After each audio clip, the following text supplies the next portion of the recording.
Hello दोस्तों, welcome back to our channel. तो जैसा कि हमने पिछले एपिसोड में देखा था, गॉड इलेक्ट्रोलेक्स ने अपना सेक्रीफाइस देते हुए स्नो क्वीन के साथ साथ पूरे आउटियन सेट को बचा लिया था। और एपिसोड के एंड में हमने देखा था जहाँ एक तरफ यूहो के सोल सीरियलम के अंदर स्नो क्वीन अपने शेल को तोड़ते हुए धीरे धीरे बाहर आने लगी थी, तो वहीं दूसरी तरफ गॉड इलेक्ट्रोलेक्स की सोल जाकर वहाँ पे टंगसन से मिली थी और यहीं से नेक्स्ट एपिसोड की शुरुआत होती है। तो इस एपिसोड की शुरुआत में हम देखते हैं कि मास्टर टाई और मास्टर नीटियान जल्दी से यूहो को लेकर अपने रूम के अंदर आ गए थे, क्योंकि वो दोनों भी वहाँ पे समझ चुके थे कि स्नो क्वीन का नया जन्म हो रहा है। इसलिए वो दोनों मिलकर यूहो को सबसे अलग वाले रूम के अंदर ले आए थे, क्योंकि वो दोनों ही जानते थे कि सब यूहो की बॉडी से एक बार फिर से बहुत ही ज्यादा पावरफुल और खतरनाक गोरा निकलने वाला था। वहीं दूसरी तरफ हम यूहो को देखते हैं जिसे अभी तक भी अपनी बॉडी के अंदर काफी ज्यादा पेन हो रहा था, लेकिन उसके सोल सीरियलम के अंदर तो अलग ही सीन चल रहा था। हम देखते हैं कि जहाँ पे स्नो क्वीन की सोल मौजूद थी, वहाँ पे चारों तरफ अचानक एक स्पिरिचुअल लोटस फ्लावर क्रिएट होने लगा था, जिसके अंदर से अलग अलग एनर्जीज निकलते हुए वहाँ पे एक फॉर्मेशन का रूप लेने लगी थी। और जैसे जैसे वो लोटस फ्लावर वहाँ पे यूहो के सोल सीरियलम के अंदर खिल रहा था, हम देखते हैं कि धीरे धीरे वहाँ पे एक बेबी भी फॉर्म होने लगा था। और वो सभी एनर्जी जो कि वहाँ पे फॉर्मेशन का रूप ले रही थी, उन सभी ने भी अब धीरे धीरे वहाँ पे एक बेबी का रूप लेना शुरू कर दिया था। और उन सभी के बीचों बीच मौजूद थी वहाँ पे स्नो क्वीन की सोल। वो सभी बेबीज वहाँ पे आपस में मर्ज होते हुए दोबारा वहाँ पे एक बहुत बड़े जेंट स्पिरिचुअल लोटस फ्लावर का रूप लेने लगे थे। और उस स्नो लोटस फ्लावर ने वहाँ पे स्नो क्वीन की सोल को वहाँ पे अपने अंदर लेना शुरू कर दिया था। और ऐसा होते ही हम देखते हैं कि अचानक वहाँ पे यूहो की बॉडी से बहुत ही ज्यादा पावरफुल गोल्डन एनर्जी रिलीज होने लगी थी, जिसे देखकर मास्टर नीटियन वहाँ पे चौंकते हुए कहते हैं वो अपने शेल को तोड़कर धीरे धीरे बाहर आ रही है। मास्टर नीटियन का कहना बिल्कुल सही था। हम देखते हैं कि स्नो क्वीन की सोल अब धीरे धीरे जो कि एक बेबी का रूप ले चुकी थी, वो अपने शेल को तोड़ते हुए बाहर आ रही थी। और इस सब में हम देखते हैं कि यूहो की थर्ड आई भी खुद ब खुद ही वहाँ पे ओपन हो गई थी। लेकिन इस सब के साथ साथ यूहो को वहाँ पे अपनी बॉडी के अंदर काफी ज्यादा पेन भी हो रहा था। और जैसे स्नो क्वीन वहाँ पे शेल को तोड़कर बाहर आती है, तो हम देखते हैं कि वहाँ पे यूहो की बॉडी से इतनी ज्यादा पावरफुल एनर्जी रिलीज होती है कि वो सीधी ऊपर आसमान से होते हुए स्पेस में जाने लगी थी। पर इसी के साथ हम देखते हैं कि अचानक वहाँ पे सब कुछ शांत हो गया था और हमें दोबारा वहाँ पे यूहो के सोल सीरियलम का ही सीन दिखाया जाता है, जहाँ पे स्नो क्वीन पूरी तरह से अपने शेल को तोड़ते हुए बाहर आ चुकी थी। और वो वहाँ पे अपने बच्चे को चुहे शेल को भी तोड़ तोड़ के खाने लगी थी। और इस भी यूहो जो कि वहाँ पे खुद को काफी हद तक संभाल चुका था, वो भी अब वहाँ पे अपने सोल सीरियलम के अंदर आ जाता है। जहाँ जैसे स्नो क्वीन की नजर वहाँ पे यूहो के ऊपर पड़ती है, तो वो वहाँ पे काफी ज्यादा खुश हो गई थी। और स्नो क्वीन को वहाँ पे इस तरह से खुश होते हुए देखकर यूहो वहाँ पे उससे सवाल करते हुए पूछता है, स्नो गर्ल, क्या मैं तुम्हें अभी तक भी याद हूँ? यूहो की ये बात सुनकर स्नो क्वीन जल्दी से यूहो की तरफ भागकर उससे वहाँ पे डैडी डैडी कहने लगी थी। और ये कहते हुए हम देखते हैं कि स्नो क्वीन वहाँ पे यूहो के सोल सीरियलम से भी बाहर आ जाती है। और यहाँ पे हमें स्नो क्वीन का पूरा लुक दिखाया जाता है, जो कि वहाँ पे एक लिटिल फायरी की तरह बहुत ही ज्यादा क्यूट दिखाई दे रही थी, जिसे देखकर यूहो वहाँ पे हैरान होते हुए कहता है कि मुझे यकीन नहीं हो रहा कि वाकई स्नो क्वीन ने एक बेबी का रूप ले लिया है। तो इसका मतलब है कि गॉड इलेक्ट्रोलेक्स ने जो मुझसे बोला था वो वाकई सच था। पर अभी यूहो वहाँ पे ये सब सोच ही रहा था कि तभी हम देखते हैं कि स्नो क्वीन ने जल्दी से आगे बढ़ते हुए जाकर वहाँ पे यूहो को हक कर लिया था। और साथ साथ वो वहाँ पे यूहो को डैडी डैडी कहकर भी बुलाने लगी थी, जो सुनकर तो बेचारे यूहो का फेस भी वहाँ पे शर्म से लाल हो जाता है, क्योंकि वो शादी से पहले ही फादर बन चुका था। वहीं हम देखते हैं कि स्नो क्वीन की आवाज सुनकर मास्टर टाई और मास्टर नीटियन भी जल्दी से रूम के अंदर आ गए थे, जहाँ मास्टर टाई रूम के अंदर आते हुए कहते हैं कि आखिर यहाँ पे ये सब चल क्या रहा है। पर ये कहते कहते मास्टर टाई की नजर वहाँ पे स्नो क्वीन के ऊपर पड़ती है, जिसे देखकर मास्टर टाई वहाँ पे यूहो से सवाल करते हुए पूछते हैं कि ये लिटिल गर्ल कौन है। वहीं मास्टर टाई की ये बात सुनकर हम देखते हैं कि स्नो गर्ल भी वहाँ पे उन दोनों को बहुत ही खुद से देखने लगे थे, जहाँ मास्टर नीटियन तो उसे नॉर्मली दिखाई देते हैं और मास्टर टाई उसे वहाँ पे बहुत ही ज्यादा ड्रामने लग रहे थे। और जैसे ही वो वहाँ पे मास्टर टाई का ड्रामना फेस देखते हैं, तो उसने अचानक ही वहाँ पे डरते हुए अपना आईसी ऑरा रिलीज कर दिया था, जिसकी वजह से हम देखते हैं कि वहाँ का वो पूरा रूम भी बर्फ में जमना शुरू हो गया था, जो देखकर मास्टर नीटियन ने जल्दी से वहाँ पे अपने पावर्स का इस्तेमाल करते हुए स्नो क्वीन के चारों तरफ एक प्रोटेक्टिव बैरियर बना दिया था, ताकि उसके आईसी ऑरा की वजह से इस रूम को कोई नुकसान ना हो। अब ये देखकर तो स्नो क्वीन वहाँ पे यूहो के पीछे जाकर छुप जाती है और वो वहाँ पे यूहो से शिकायत करते हुए कहती है, डैडी ये लोग बहुत ही ज्यादा बुरे हैं, ये लोग मुझे यहाँ पे डालने की कोशिश कर रहे हैं। स्नो क्वीन की ये बात सुनकर तो हम देखते हैं कि बेचारे मास्टर नीटियन को भी वहाँ पे झटका लगता है, क्योंकि चलो मास्टर टाई तो ड्रामने थे ही, लेकिन स्नो क्वीन ने तो वहाँ पे मास्टर टाई के साथ साथ मास्टर नीटियन को भी बुरा कह दिया था। वहीं यूहो वहाँ पे स्नो क्वीन को समझाते हुए कहता है कि ये बुरे लोग नहीं है और तुम पहले जल्दी से अपनी पावर्स को वापस लो। यूहो की ये बात सुनकर हम देखते हैं कि स्नो क्वीन ने भी जल्दी से वहाँ पे अपनी सारी पावर्स को वापस ले लिया था, जिसकी वजह से वो रूम भी दोबारा वहाँ पे पहले की तरह ठीक हो जाता है। पर भले ही वो रूम पूरी तरह से ठीक हो गया था, लेकिन मास्टर टाई के बाल और दाढ़ी अभी तक भी बर्फ में ही जमे हुए थे, जहाँ वो छींक लेते हुए खुद को भी वापस बर्फ से आजाद करवा देते हैं। लेकिन इस सब के बावजूद भी हम देखते हैं कि मास्टर टाई वहाँ पे स्नो क्वीन की तारीफ करते हुए कहते हैं कि ये तो कितनी ज्यादा क्यूट है, लिटिल गर्ल तुम्हें यहाँ पे इस तरह से हमसे डरने की कोई भी जरूरत नहीं है। और ये कहकर जैसे ही मास्टर टाई वहाँ पे स्नो क्वीन के पास जाने के लिए आगे बढ़ते हैं, तो स्नो क्वीन तो वहाँ पे डर के मारे और भी पीछे होने लगे थे, जो देखकर मास्टर नीटियन मास्टर टाई को वहीं पे रोकते हुए यूहो से कहते हैं, इसका जन्म कैसे हुआ है? क्या इसका जन्म तुम्हारी लाइफ पावर से ही हुआ है? मास्टर नीटियन की ये बात सुनकर हम देखते हैं कि यूहो उन्हें वहाँ पे जवाब देते हुए बताता है कि ये स्नो क्वीन की सोल है, जिसे मेरे सीनियर यानी गॉड इलेक्ट्रोलेक्स ने ब्लास्ट होने से बचा लिया था, और उन्होंने ही जाने से पहले पहले इसकी स्पेशल एनर्जी को एक सोल का रूप दे दिया था। वहीं स्नो क्वीन का नाम सुनकर तो हम देखते हैं कि मास्टर टाई को वहाँ पे एक बहुत बड़ा झटका लगता है, और वो वहाँ पे हैरान होते हुए यूहो से कहते हैं, क्या कहा तुमने? Snow queen? क्या ये वही स्नो क्वीन है जो कि स्नो लैंड की टॉप 3 किंग्स में से एक है? लेकिन इसकी सोल तुम्हारे पास कैसे आई थी? और ये कहते हुए मास्टर टाई दोबारा दोबारा स्नो क्वीन के वहाँ पे काफी क्लोज आ गए थे, जो देखकर स्नो क्वीन ने भी वहाँ पे एक बार फिर से डरते हुए अपनी आइस पावर का इस्तेमाल करके मास्टर टाई की दाढ़ी को वहाँ पे बर्फ में जमा दिया था, जो देखकर मास्टर नीटियन भी वहाँ पे स्माइल करते हुए ना में अपने सर हिलाने लगे थे और खुद से कहने लगे थे कि ये नहीं सुधरने वाला। वहीं मास्टर टाई के सवाल को सुनकर युवक उन्हें वहाँ पे जवाब देते हुए कहता है कि ये एक बहुत ही लंबी कहानी है, जिसपे मास्टर नीटियन आगे आते हुए युवक से कहते हैं तो अब तुम इसका क्या करने वाले हो, क्या तुम इसे अपने सोल रिंग के अंदर ऐड करोगे। सोल रिंग का नाम सुनकर तो हम देखते हैं कि अचानक स्नो गर्ल वहाँ पे काफी ज्यादा एक्साइटेड हो गई थी और वो वहाँ पे ऊपर हवा में उठते हुए अपनी पावर्स का इस्तेमाल करके युवक की सारी सोल रिंग्स को चेक करने लगी थी। लेकिन जब वो युवक की सोल रिंग स्पेस को देखती है तो वो वहाँ पे उदास होते हुए युवक से कहती है कि मेरे लिए तो आपके पास सोल स्पेस खाली ही नहीं है, जिसपे युवक उसे वहाँ पे जवाब देते हुए कहता है कि मैंने जस्ट अभी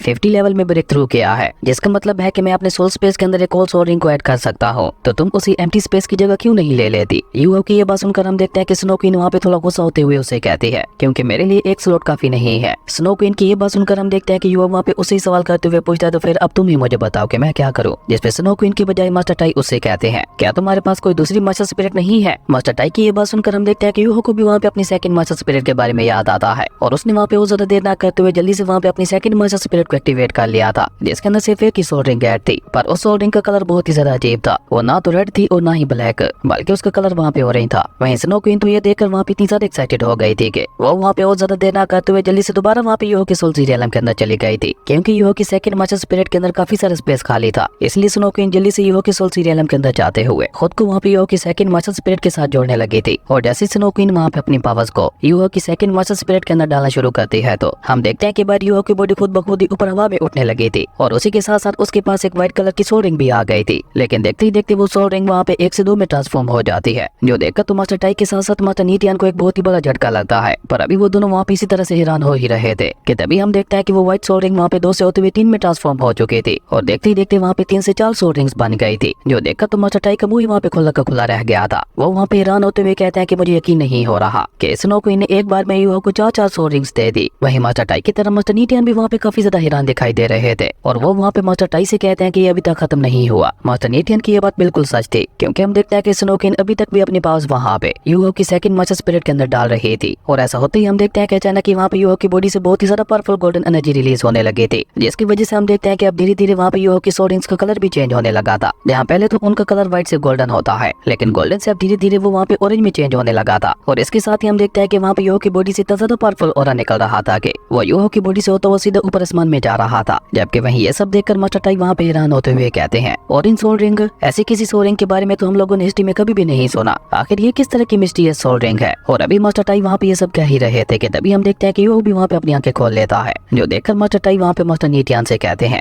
मुझे लगता है जरूर ये लड़का यहाँ से जाने से पहले हमारे हाउटियन सेट की छत को उड़ा के जाएगा। लेकिन अभी मास्टर टाई वहाँ पे ये सब कह ही रहे थे कि तभी उनकी नजर वहाँ पे स्नो क्वीन के ऊपर पड़ती है, जो कि वहाँ पे युवक के सोल रियलम से होते हुए बाहर आ गई थी, जिसे देखकर मास्टर टाई वहाँ पे उसके पास जाकर हैरान होते हुए उससे पूछते हैं तुम यहाँ पे बाहर क्या कर रही हो, तुम तो सोल रिंग में ट्रांसफॉर्म हो चुकी थी ना। वहीं मास्टर टाई को अपने इतने करीब देखकर स्नो क्वीन ने वहाँ पे एक बार फिर से अपनी आइस पावर्स का इस्तेमाल करते हुए वहाँ पे मास्टर टाई के फेस को जमा दिया था, जो देखकर तो मास्टर नीटियन वहाँ पे अपना सर पकड़ते हुए कहते हैं कि आखिर क्या करूँ मैं इसका, ये इतना ज्यादा बड़ा हो गया लेकिन अभी तक भी इसकी हरकतें बच्चों की तरह ही है। वहीं मास्टर टाई के सवाल का जवाब युवक ने वहाँ पे देते हुए बताता है कि इसने अपनी 4 अलग अलग एबिलिटीज को 4 सोल रिंग्स का रूप दे दिया है। अब से ये अपनी सारी पावर्स को उन 4 सोल रिंग्स के अंदर स्टोर किया करेगी और खुद को रिकवर भी उन 4 सोल रिंग्स की मदद से ही किया करेगी। जिसपे मास्टर टाई उससे कहते हैं लेकिन क्या तुम्हें अजीब नहीं लग रहा कि ये तुम्हारी सोल रिंग होते हुए भी तुम्हारी सोल रिंग नहीं है। मास्टर टाई की ये बात सुनकर हम देखते हैं कि युवक ने वहाँ पे जवाब देते हुए कहता है कि नहीं ऐसी कोई बात नहीं है, मैं ये अच्छी तरह से फील कर पा रहा हूँ कि मेरी सेकंड मास्टर स्पिरिट पूरी तरह से स्नो क्वीन के साथ जुड़ चुकी है और इस वजह से फाइट के दौरान हम दोनों बहुत ही इजीली एक दूसरे के पावर्स का इस्तेमाल भी कर सकते हैं। युवक की ये बात सुनकर हम देखते हैं कि मास्टर नीटियन वहाँ पे युवक के पास आते हुए उससे कहते हैं तो चलो फिर क्यों ना इसका प्रैक्टिकल करके ही देख लिया जाए कि स्नो क्वीन की ये पावर्स किस तरह से काम करती हैं। और ये कहकर मास्टर नीटियन उन्हें लेकर वहाँ से जाने लगे थे, जहाँ जाते हुए मास्टर टाई स्नो क्वीन से रिक्वेस्ट करते हुए कहते हैं तुम मुझे ग्रैंडपा कहकर क्यों नहीं बुलाती, क्योंकि मैं तुम्हारे डैडी का अंकल हूँ तो उस हिसाब से मैं तुम्हारा ग्रैंडपा ही हुआ, आओ अपने इस ग्रैंडपा को एक हक तो दे दो। लेकिन मास्टर टाई की ये बात सुनकर हम देखते हैं कि स्नो क्वीन वहाँ पे एक बार फिर से मास्टर टाई से डर गई थी और हमेशा की तरह उसने वहाँ पे एक बार फिर से अपनी आइस पावर्स का इस्तेमाल करते हुए मास्टर टाई के फेस को जमा दिया था। खैर उसके बाद हम देखते हैं कि मास्टर नीटियन मास्टर टाई और युवक को लेकर अपने हाउटियन सेट से थोड़ा दूर आ गए थे, जहाँ मास्टर टाई खुद आगे आते हुए मास्टर नीटियन से कहते हैं बिग ब्रदर इस लिटिल गर्ल की पावर्स को मैं खुद चेक करना चाहता हूँ। मास्टर टाई की ये बात सुनकर तो हम देखते हैं कि स्नो क्वीन ने वहाँ पे बुरा समूह बना लिया था, जबकि मास्टर नीटियन वहाँ पे मास्टर टाई को इजाजत देते हुए कहते हैं कि तुम इसकी पावर्स को तो चेक कर सकते हो लेकिन तुम फाइट बैक करते हुए अपने मार्शल आर्ट्स का इस्तेमाल नहीं करोगे। मास्टर नीटियन की ये बात सुनकर हम देखते हैं कि मास्टर टाई भी वहाँ पे इसके लिए मान गए थे और वो सीधे वहाँ पे जंप करते हुए सामने वाले माउंटेन के ऊपर चले गए थे, जो कि दिखने से बिल्कुल बेटर बैटल अरीना की तरह ही दिखाई दे रहा था। और उनके पीछे पीछे यूहो भी वहाँ पे अपने सोल गाइडेंस विंग्स का इस्तेमाल करते हुए उसी माउंटेन के ऊपर चला जाता है। और यूहो को वहाँ पे अपने सामने आते हुए देखकर मास्टर टाई वहाँ पे उसे कहते हैं कि अगर तुमने मुझे यहाँ पे जरा सा भी हिला दिया तो तुम ये फाइट जीत जाओगे, और अगर तुम ये फाइट जीत जाते हो तो तुम जब चाहे तब हमारे हाउटियन सेक्ट में आ जा सकते हो। और ये कहकर मास्टर टाई वहाँ पे क्यूट सा फेस बनाते हुए कहते हैं लेकिन अगर तुम हार जाते हो तो इस लिटिल गर्ल को मुझे ग्रैंडपा कहते हुए मुझे हक करना होगा। जबकि मास्टर टाई की ये बात सुनकर हम देखते हैं कि स्नो क्वीन तो वहाँ पे बुरा समूह बनाते हुए मास्टर टाई को वहाँ पे चढ़ाने लगे थे। वहीं यूहो वहाँ पे स्नो क्वीन से माइंड टू माइंड बात करते हुए उसे कहता है कि हम दोनों पहली बार एक साथ मिलकर फाइट कर रहे हैं, इसलिए पहले हम लोग मेरे मेथड के मुताबिक ही फाइट करेंगे। यूहो की ये बात सुनकर हम देखते हैं कि स्नो क्वीन भी वहाँ पे इसके लिए मान गई थी, जो देखकर यूहो ने वहाँ पे और ज्यादा देर ना करते हुए जल्दी से अपनी पहली मास्टर स्पिरिट की सभी सोल रिंग्स को वहाँ पे एक्टिवेट कर लिया था। और मास्टर टाई वहाँ पे कुछ समझ पाते उससे पहले यूहो ने अचानक वहाँ पे आगे बढ़ते हुए मास्टर टाई को वहाँ पे एक बहुत ही ज्यादा पावरफुल पंच मार दिया था। लेकिन हम देखते हैं कि मास्टर टाई के ऊपर यूहो के उस पंच का कोई भी असर नहीं होता। ये देखकर यूहो वहाँ पे बहुत ही तेजी से पीछे हटकर दोबारा उन्हें वहाँ पे किक मारने के लिए आगे बढ़ता है। लेकिन हम देखते हैं कि उसकी उस पावरफुल किक का भी वहाँ पे मास्टर टाई के ऊपर ज्यादा असर नहीं होता। अब ये देखकर यूहो भी वहाँ पे समझ चुका था कि अगर उसे यहाँ पे मास्टर टाई को हिलाना है तो उसे यहाँ पे अपने सबसे पावरफुल अटैक का इस्तेमाल करना होगा। इसलिए अब की बार यूहो वहाँ पे अपने गोल्डन ड्रैगन टेक्निक का इस्तेमाल करने का डिसाइड करता है, जिसका नाम रूल डिवर्ट था। और अपनी उस टेक्निक का इस्तेमाल करते हुए यूहो ने वहाँ पे मास्टर टाई को एक बहुत बड़े जेंट स्पिरिचुअल हैंड की मदद से एक बहुत ही ज्यादा पावरफुल पंच मार दिया था, जो कि इतना ज्यादा पावरफुल था कि वो जैसे ही जाकर वहाँ पे मास्टर टाई को लगता है तो हम देखते हैं कि आसपास की सारी जगह वहाँ पे टूटने लगी थी। हालांकि वो दोनों हाउटियन सेक्ट से थोड़ा दूर जाकर फाइट कर रहे थे, लेकिन उसके बावजूद भी हम देखते हैं कि यूहो के इस पावरफुल पंच की वजह से पूरा हाउटियन सेक्ट वहाँ पे हिलने लगा था। और हाउटियन सेक्ट के डिसेबल्स जो कि वहाँ पे आपस में फाइट करते हुए प्रैक्टिस कर रहे थे, उन्हें भी अचानक वहाँ पे इस तरह से अपने हाउटियन सेक्ट को हिलते हुए देखकर कुछ भी समझ नहीं आ रही थी कि आखिर यहाँ पे ये सब चल क्या रहा है। लेकिन तभी और एक डिसेबल आकर उन्हें वहाँ पे बताता है कि माउंटेन्स के ऊपर हमारे सेकंड सेक्ट मास्टर किसी के साथ फाइट कर रहे हैं। अब उस डिसेबल की ये बात सुनकर तो हम देखते हैं कि वहाँ पे मौजूद बाकी सभी डिसेबल्स भी काफी ज्यादा एक्साइटेड हो गए थे, और वो सभी लोग भी जल्दी से भागकर वहाँ पे उनकी फाइट को देखने के लिए जाने लगे थे। वहीं दूसरी तरफ हम मास्टर टाई को देखते हैं, जिनके ऊपर यूहो के इतने ज्यादा पावरफुल पंच का भी ज्यादा असर नहीं हुआ था। पर मास्टर टाई वहाँ पे यूहो के पंच की तारीफ करते हुए कहते हैं कि मानना पड़ेगा, तुम्हारा ये पंच वाकई काफी ज्यादा खतरनाक और पावरफुल था। मास्टर टाई की ये बात सुनकर तो हम देखते हैं कि यूहो के फेस पे भी वहाँ पे स्माइल आ गई थी, और वो स्माइल करते हुए अपने मन में कहता है कि मुझे लगता है आज मेरे सामने एक बहुत ही ज्यादा पावरफुल ओपोनेंट के साथ हुआ है, इसलिए आज इनके सामने मैं अपने उन पावरफुल अटैक्स का भी इस्तेमाल कर सकता हूँ जिन्हें आज तक मैंने किसी के ऊपर भी इस्तेमाल नहीं किया। और ये कहकर यूहो वहाँ पे अपनी थर्ड आई की पावर का इस्तेमाल करते हुए सोल हेडिस नाम की एक टेक्निक का इस्तेमाल करने लगा था। और सिर्फ इतना ही नहीं, इसी के साथ साथ हम देखते हैं कि यूहो ने वहाँ पे अपनी सेकंड मास्टर स्पिरिट की पावर को एक्टिवेट करते हुए अपनी सेकंड मास्टर स्पिरिट से भी वहाँ पे मास्टर टाई के ऊपर अटैक कर दिया था। और जैसे यूहो के ये दोनों अटैक्स जाकर वहाँ पे मास्टर टाई के साथ टकराते हैं तो हम देखते हैं कि वहाँ पे बहुत ही ज्यादा पावरफुल एनर्जी रिलीज होने लगी थी। इवन जैसे ही मास्टर टाई वहाँ पे यूहो के उन हमलों को रोकने के लिए अपने हाथ ऊपर उठाते हैं तो हम देखते हैं कि अब धीरे धीरे वहाँ पे छोटे छोटे ब्लास्ट भी होने लगे थे, जिसकी वजह से हम देखते हैं कि आसपास की सारी जगह वहाँ पे तबाह होती जा रही थी। जो देखकर मास्टर नीटिया ने वहाँ पे एक बार फिर से अपने प्रोटेक्टिव बैरियर का इस्तेमाल करते हुए उन दोनों की पास के टकराने की वजह से हो रहे ब्लास्ट को वहीं पे रोक दिया था। और जैसे ही उस ब्लास्ट से पहले स्मोक वहाँ पे खत्म होती है तो हम देखते हैं कि मास्टर टाई तो अभी तक भी अपनी जगह पे बिल्कुल सही सलामत खड़े थे, जबकि यूहो वहाँ पे अपने इस अटैक के बाद काफी ज्यादा थका हुआ दिखाई दे रहा था, क्योंकि इस अटैक में उसने अपनी काफी ज्यादा पावर का इस्तेमाल कर लिया था। और तभी मास्टर टाई वहाँ पे यूहो को ललकारते हुए कहते हैं, लड़के क्या तुम बस इतना ही कर सकते थे। मास्टर टाई की ये बात सुनकर हम देखते हैं कि यूहो भी दोबारा वहाँ पे अपनी जगह पे खड़ा होते हुए मास्टर टाई से कहता है कि मैं अब तक आपके ऊपर अपने सभी पावरफुल अटैक्स का इस्तेमाल कर चुका हूँ, सिवाय अपने सोल गाइडेंस वेपन के अलावा। और ये कहकर जैसे यूहो वहाँ पे अपने सोल गाइडेंस वेपन का इस्तेमाल करते हुए मास्टर टाई के ऊपर अटैक करने की कोशिश करता है तो उससे पहले हम देखते हैं कि स्नो गर्ल ने वहाँ पे यूहो के सोल गाइडेंस वेपन को वहाँ पे बर्फ में जमा दिया था, जो देखकर यूहो वहाँ पे स्माइल करते हुए उसे कहता है कि ओके ठीक है, मैं समझ गया, अब तुम जैसा कहोगी मैं वैसा ही करूंगा। यूहो की ये बात सुनकर तो हम देखते हैं कि स्नो क्वीन भी वहाँ पे काफी ज्यादा खुश हो गई थी, और वो दोनों वहाँ पे मिलकर एक बार फिर से मास्टर टाई का मुकाबला करने के लिए तैयार हो चुके थे। जो देखकर मास्टर टाई भी वहाँ पे स्माइल करते हुए कहते हैं कि मुझे लगता है अब इस फाइट में और भी ज्यादा मजा आने वाला है, चलो जल्दी करो, आ जाओ। मास्टर टाई की ये बात सुनकर हम देखते हैं कि यूहो वहाँ पे अपने पास को रिलीज करते हुए सबसे पहले आइस जेड एम्प्रेस वाली सोल रिंग को बाहर निकालने लगा था, और स्नो क्वीन वहाँ पे उसके साथ अपनी पहली सोल रिंग की पावर को ऐड करते हुए वहाँ पे उसकी पावर को और भी ज्यादा बढ़ाने लगी थी। और देखते देखते वो दोनों मिलकर वहाँ पे एक नई टेक्निक को क्रिएट करने लगे थे, जिसका नाम था स्नो डांस इन दी आइस रियलम।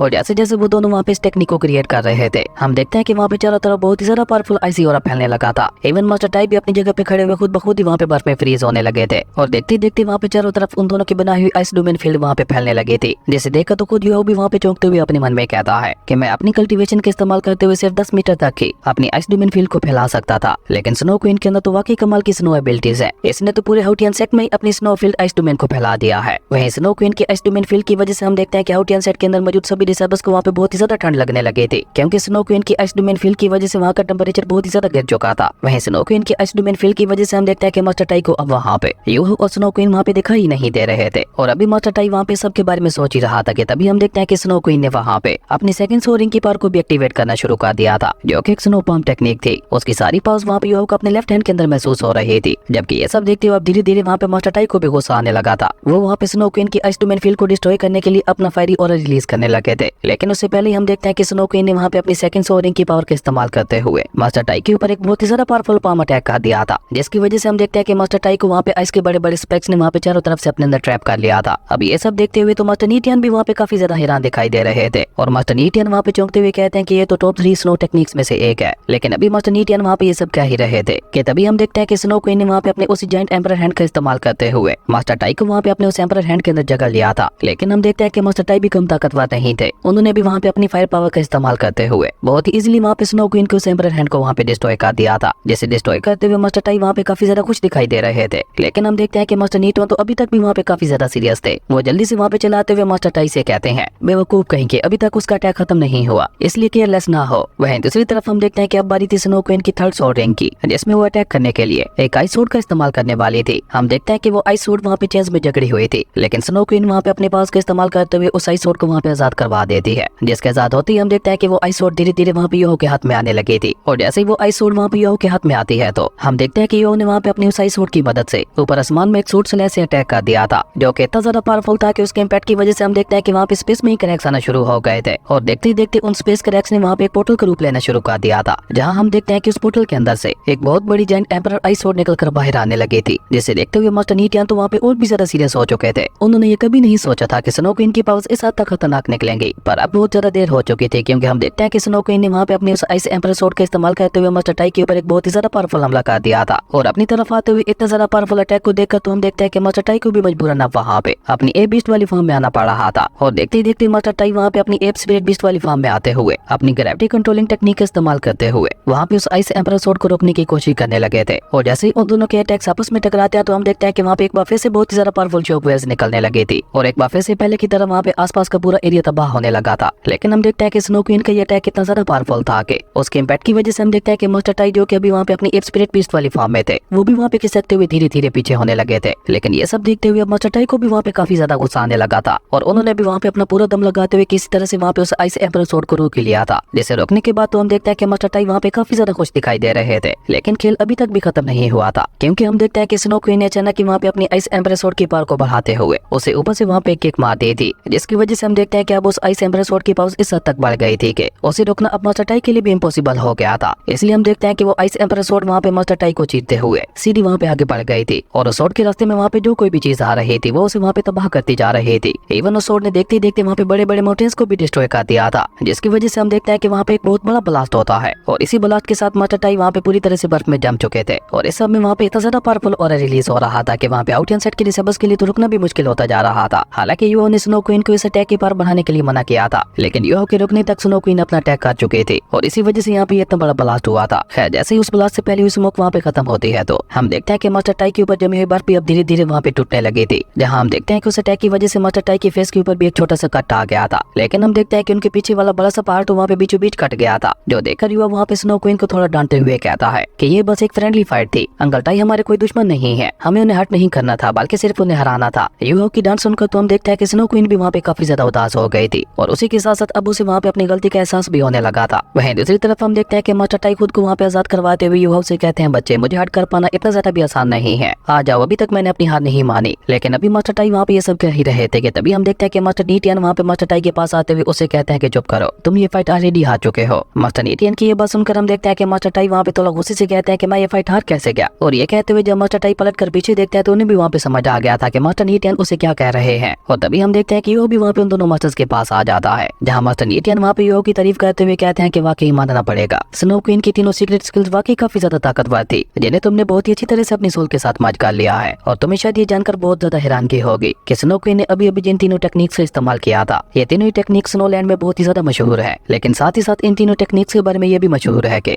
ये सिर्फ स्नो एम्परर में ही पाई जाती है। भले ही स्नो क्वीन की ये टेक्निक्स अभी उतनी ज्यादा ताकतवर नहीं थी, लेकिन मुझे उम्मीद है कि जैसे जैसे तुम्हारी पास बढ़ती जाएंगी वैसे वैसे स्नो क्वीन की पास भी बढ़ने लगेंगी, और जब उसकी पास बढ़ेंगी तो उसके साथ साथ उसकी तीनों यूनिक स्किल्स की पास भी बढ़ेंगी। मास्टर नीटियन की ये बात सुनकर हम देखते हैं कि वो वहाँ पे काफी ज्यादा खुश हो गया था। लेकिन उसी के साथ साथ युवा को वहाँ पे चौथी सो रैंक के बारे में भी याद आने लगा था, जहाँ वो स्नो क्वीन से सवाल करते हुए पूछता है कि फोर्थ सो रैंक की खास एबिलिटी क्या है। लेकिन हम देखते हैं कि युवा की ये बात सुनकर स्नो क्वीन उसे वहाँ पे कोई भी जवाब दिए बगैर उसकी गोद में आते हुए वहाँ पे सो गई थी, जो देखकर मास्टर नीटियन वहाँ पे युवा को बताते हैं कि मुझे लगता है अभी ये खुद भी अपनी फोर्थ सोल्डिंग की पावर के बारे में नहीं जानती, इसलिए तुम्हें अपनी फोर्थ सोल्डिंग के बारे में खुद से ही जानना होगा। पर उसे मास्टर करने के लिए तुम्हें बहुत ही ज्यादा हार्ड प्रैक्टिस करनी पड़ेगी, क्योंकि फोर्थ स्किल पहले वाली तीनों यूनिक स्किल से भी ज्यादा ताकतवर होने वाली है। और ये सब कहकर मास्टर नीटियन उन्हें वहाँ से वापस चलने के लिए कहते हैं, जिसके बाद वो तीनों मिलकर वापस वहाँ पे आउटियन मैंशन की तरफ जाने लगे थे, जहाँ रास्ते में ही मास्टर टाई वहाँ पे यो से रिक्वेस्ट करते हुए कहते हैं, अभी तो ये लिटिल गर्ल सो रही है, अभी तो प्लीज मुझे इसे हक करने दो। वहीं मास्टर टाई की ये बात सुनकर हम देखते हैं कि मास्टर नीटियन उसे वहाँ पे डांटते हुए कहते हैं, मुझे लगता है कि तुम्हें बार बार बर्फ में जमने का कुछ ज्यादा ही शौक हो गया है। और इसी कमाल के सीन के साथ हमारी अमेजिंग एपिसोड यहीं पे खत्म हो गया था। दोस्तों अगर आपको ये वीडियो अच्छी लगी तो लाइक कर दें, और अगर चैनल पे नए आए हो तो सब्सक्राइब करते जाना। तो मिलते हैं एक न्यू वीडियो में, तब तक के लिए बाय।